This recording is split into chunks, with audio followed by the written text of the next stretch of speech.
Her scream tore through the room the moment the burning liquid touched her face. What did you just do to me? She cried, stumbling backward, her hands shaking as she tried to wipe it off, but it only made it worse. Her stepsister stood frozen for a second, then slowly smiled. Oh, it's already working, she whispered. The stepmother folded her arms, her eyes cold and satisfied. You should have known your place. No? No, please, the young woman begged, her voice breaking as pain spread across her skin. You're my family. Exactly, the stepmother replied sharply. And you forgot that. Her knees hit the floor. Everything blurred. Her wedding, her future, gone. And just before everything faded into darkness, she had the last words that would haunt her forever. No billionaire marries a girl like you anymore. 24 hours earlier. She stood in front of the mirror, smiling softly as her fingers traced the edge of her wedding dress. I still can't believe this is happening, she whispered. You deserve it, her best friend said from behind her. After everything you've been through, this is your happy ending. She smiled, but deep down, she knew happiness had never come easily to her. From the day her father died, everything changed. Her stepmother took over the house, the money, everything. And her stepsister? She made sure to remind her every single day that she didn't belong. Look at you, her stepsister had said just that morning, leaning against the doorframe with a mocking smirk, playing dress up like you're some queen. She didn't respond. She never did. What? No reply today? Her stepsister pressed. Or are you too busy dreaming about your rich husband saving you? He's not saving me, she said quietly. Her stepsister laughed. Oh, please. Men like him don't fall in love. They choose. And trust me, they can unchoose too. That's stung. But she ignored it because she knew what she had with him was real. At least, she believed it was. Later that evening, the billionaire himself walked into the house, his presence immediately changing the atmosphere. Are you ready? He asked softly. His eyes locked on hers. She nodded, smiling. Almost. He stepped closer. You look nervous. I am, she admitted. Don't be, he said, lifting her chin gently. Tomorrow, you become my wife, and nothing is going to change that. From across the room, her stepmother watched silently. Her grip tightened on the glass in her hand. Nothing? She almost laughed. That night, the stepmother sat in her room, her daughter pacing angrily. This is not fair, the stepsister snapped. It should be me. I'm the one who fits into that world, not her. Lower your voice, the stepmother said calmly. I won't, she shot back. Everyone is going to laugh at us. They'll say she married into wealth while we. What? Sit and watch? The stepmother's eyes darkened. No, she said slowly. We won't sit and watch. Her daughter stopped pacing. What do you mean? The stepmother leaned forward, her voice dropping into something dangerous. If she can't walk down that aisle, then there will be no wedding. Silence filled the room. Then the stepsister's lips slowly curled into a grin. You're serious? Very. But how? She asked, excitement creeping into her tone. The stepmother stood, walking toward the window. Simple, she said. We take away the one thing that made him choose her. Her daughter's eyes widened. Her beauty? The stepmother turned, a cold smile forming. Exactly. Back in her room, she sat on her bed staring at her phone. A message from him lit up the screen. I can't wait to see you tomorrow, she smiled, typing back quickly. Me too? She hesitated, then added, Promise you won't change your mind? The reply came instantly. Never? She let out a soft breath, her heart finally calming. Maybe everything would be okay. Maybe a knock interrupted her thoughts. Come in, she said. Her stepmother walked in, her expression unusually soft. I was thinking, she began, since tomorrow is your big day, why don't we do something special tonight? She frowned slightly. Special? A little bridal treatment, her stepmother said. Face care, relaxation. You deserve it. She blinked, surprised. This was unexpected. You do that for me? Her stepsister appeared behind her, smiling sweetly. Of course. We're family, aren't we? Something about the smile felt off, but she ignored it. Maybe, just maybe, things were finally changing. I'd like that, she said. The room was quiet, too quiet. Sit, her stepmother instructed, pointing to a chair. She obeyed, her heart beating slightly faster. Close your eyes, her stepsister added. She hesitated. Why? It's a surprise, she said lightly. She took a deep breath and closed her eyes. Good girl, the stepmother murmured. There was a brief pause. Then the burning hit. Her eyes flew open as the pain exploded across her face. And everything after that became a nightmare. If this moment shocked you already, just wait, because what happens next will leave you speechless. Make sure you like this video, subscribe, and tell me in the comments, what would you do in that place? Because the story is only just beginning. A scream still echoed in the hallway long after the room fell silent. Water, please, help me, she gasped, crawling weakly across the floor, a vision blurred by tears and pain. But no one came, no one except them. Her stepsister crouched down beside her, tilting her head as if studying something interesting. It's already swelling, she said casually. Stop it, the stepmother snapped. We've done enough. Get up. But I said get up. Reluctantly, the stepsister stood. The stepmother looked down at the girl on the floor, her expression unreadable. For a brief second, there was something close to hesitation, but it vanished just as quickly. This is what happens, she said coldly, when you forget who you are. Then they walked out, leaving her there alone. The next morning, the house was filled with noise. Guests had already begun arriving. Laughter echoed outside. Cars lined the street. Everything looked perfect, except her. She sat on the edge of the bed, her hands trembling as she stared at her reflection. No, she whispered. No, this can't be me. Her face was swollen, marked, unrecognizable. Her breathing quickened. This is a nightmare. I'm dreaming. A knock came at the door. It's time, her stepsister's voice called out sweetly. She froze. Open the door, the stepmother added. People are waiting. I I can't, she stammered. Don't be dramatic, her stepsister said. You are the bride, remember? Tears streamed down her face. I can't go out like this. Silence. Then the stepmother spoke, her voice sharp. Then don't. Her heart stopped. What? If you don't show up, the stepmother continued, the wedding won't happen. Simple. But this is your fault, she cried. You did this to me. Prove it, her stepsister replied instantly.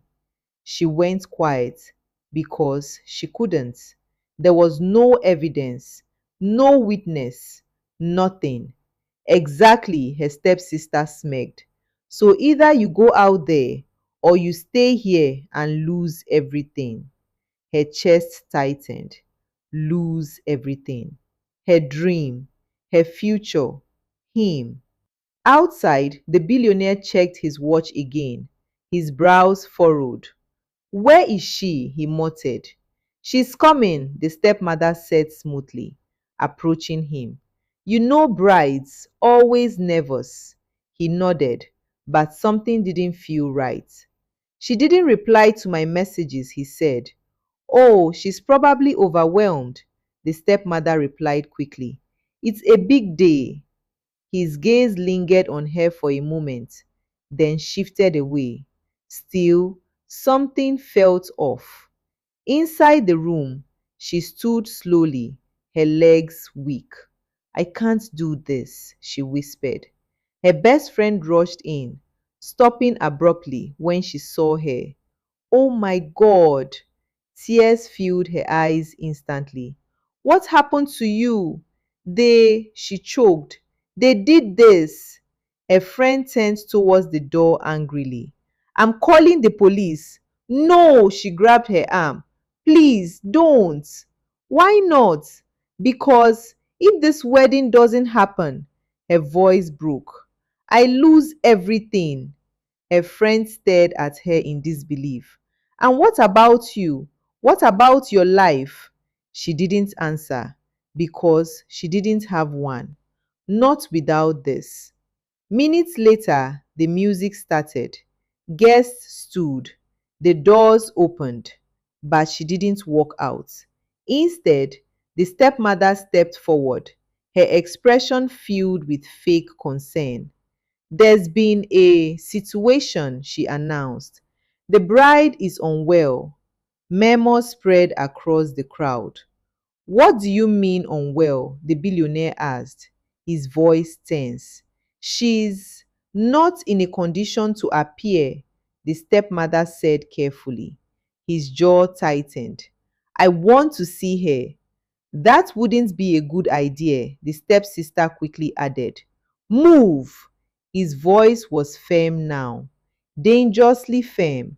Without waiting for permission, he walked past them and headed towards her room. Stop him, the stepsister whispered urgently. But it was too late. The door opened. She turned slowly. Their eyes met, and for a moment, everything froze. What happened to you? He asked, his voice barely above a whisper. Her lips trembled. I I don't know. He stepped closer, his expression filled with confusion and something else. Doubt. It happened last night, she said quickly. Please, you have to believe me. How? He interrupted. How does something like this just happen? I was attacked, she cried. By. She stopped. Her throat tightened. Say it. Tell him. But the words wouldn't come out because she knew how it sounded and because she was afraid. Afraid he wouldn't believe her. His eyes searched hers, waiting, but the silence said everything. He exhaled slowly, running a hand through his hair. I can't do this, he said. Her heart shattered. No, please. I need time, he continued. This is too much. I didn't do anything wrong, she begged. Please don't leave me. But he had already stepped back. I'm sorry. And just like that, he walked away. The sound of the door closing felt louder than anything she had ever heard. Her knelt. No, she whispered. No, no. Her friend rushed to her side, holding it tightly as she broke down. Outside, the whispers grew louder. The wedding is off. Did you see her? What happened to her face? So shameful. Each word cut deeper than the last.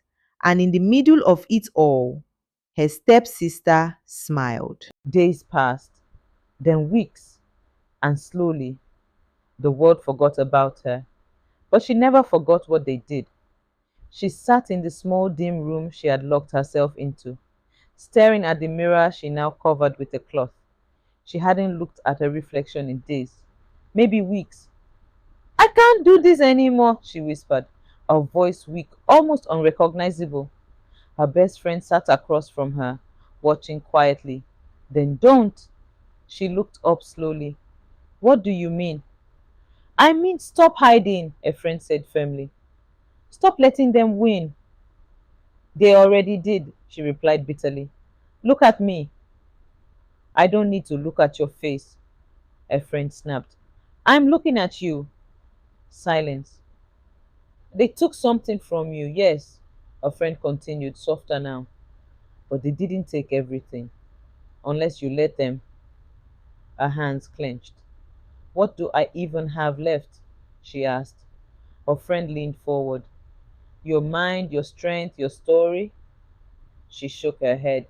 That's not enough. It is, her friend insisted, if you decide it is. That night, she couldn't sleep. Her friend's words echoed in her mind over and over again. Unless you let them. Slowly, she sat up. Her eyes drifted toward the mirror. Her heart started pounding. No, she whispered, but something inside her pushed back. Look. Her fingers trembled as she reached for the cloth. For a moment, she hesitated. Then she pulled it off. Her reflection stared back at her. Different, broken, unfamiliar. Tears filled her eyes instantly. This is me now, she whispered. Her lips trembled, then slowly pressed together. No! Her voice was quiet but firm. This is not the end of me. The next morning, she was gone. No note, no explanation, just gone. Months passed, then a year, and somewhere far from the life she once knew, she began again. It wasn't easy. Nothing was. The first few weeks were the hardest. People stared, some whispered, some avoided her completely, but she didn't stop. She found a small workshop, old sewing machines, dusty fabrics, and a woman who didn't ask questions. You want to learn? The woman asked simply. She nodded. Then sit. That was it. No pity, no judgment, just a chance. At first, her hands shook too much to sew straight lines. She made mistakes, a lot of them. Again, the woman would say calmly, I'm trying, she'd reply, frustration creeping into her voice. Trying is not enough, the woman said. Do it again. And she did, over and over, day after day, until slowly something changed. Her hands steadied, her focus sharpened, her mind quieted. For the first time since everything happened, she felt something close to peace. One evening, as she walked late into the night, the woman approached her. Why do you hide your face? She asked. She froze. I don't. You do, the woman interrupted. Every day. Behind scarves, shadows, silence. She swallowed. I'm not hiding, she said softly. The woman studied her for a moment, then nodded. Then prove it. Her heart skipped. How? The woman gestured toward a mannequin. Create something, she said. Not for the world, not for me, for you. She hesitated. I don't know how to design. Then learn, the woman replied simply. That night she sat alone in the workshop, fabric spread out in front of her. Her fingers traced the pattern slowly. Memories flashed through her mind. Her wedding dress, the way she felt wearing it, the way it was taken from her. Her jaw tightened. They took that moment, she whispered. But they won't take this. She picked up the scissors and started cutting. Hours turned into days, days into weeks, and slowly something beautiful began to take shape. Bold patterns, strong lines, designs that told a story without words. Her story, pain, strength, survival. The first time she wore one of her own designs, she stood in front of the mirror again. This time, she didn't look away. Her reflection was still different, but now there was something else: confidence, power, identity. I see you, she whispered to herself, and for the first time, she believed it. Show it, the woman said one day. What? Your work? She replied. It's time. Her heart raced. No, I'm not ready. You are, the woman said firmly. The question is, are you brave enough? She looked down at her hands. Then slowly, she nodded. The small fashion showcase wasn't anything big, just a local event, a few designers, a small crowd, nothing like the world she once dreamed of. But this time, it wasn't about them, it was about her. Backstage, she stood quietly, her designs lined up, her heart pounded in her chest. You okay? Her friend's voice came through the phone. She smiled slightly. I think so. You've come too far to stop now, her friend said. Remember who you are. She took a deep breath. I remember. Next designer, someone called. Her name, or rather, her new name. She stepped forward, and for the first time, she walked into the light without fear. The crowd was quiet at first, then whispers, then attention. Her designs moved across the stage, each piece telling a story, each step a statement. And by the end, they were clapping, not out of pity, not out of curiosity, but because they were impressed. Backstage, she stood frozen as people approached her. Your work is incredible, so unique. Where have you been hiding? She smiled softly. I wasn't hiding, she said. I was becoming.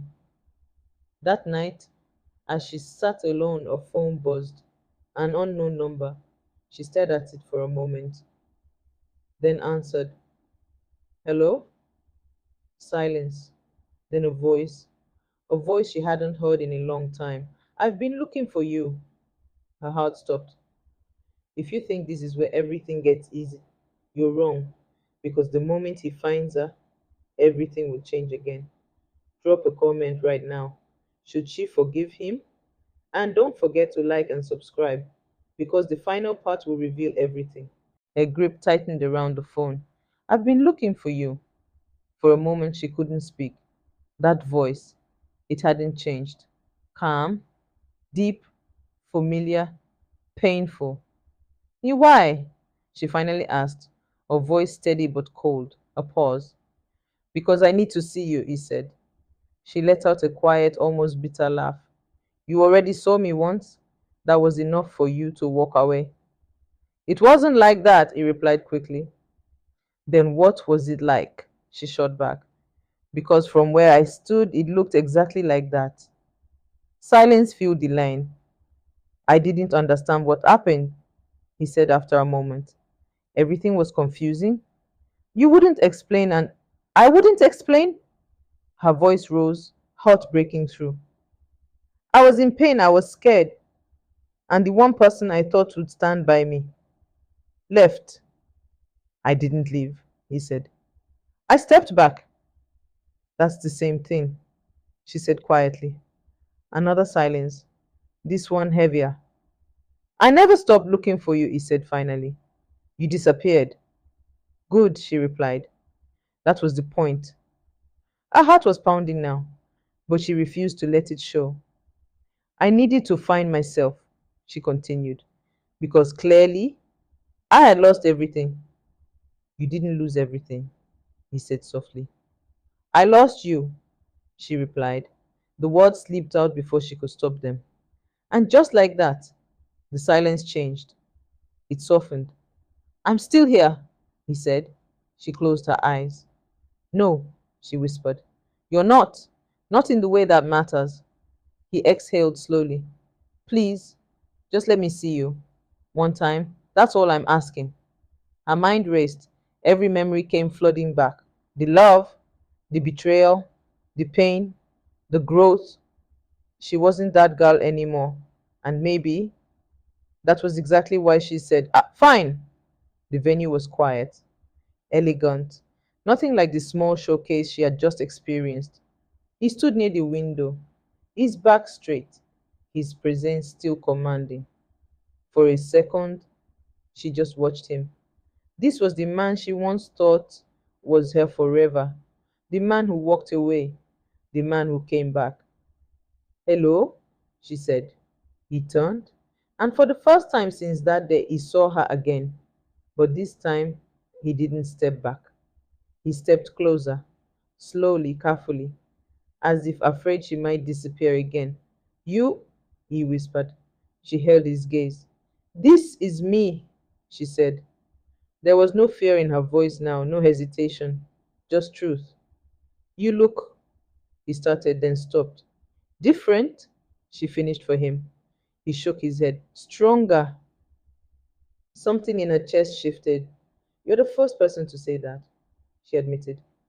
"Because it's the truth," he replied. Silence settled between them. Not uncomfortable, just real. "I'm sorry," he said finally. She looked away. "I know that doesn't fix anything," he continued.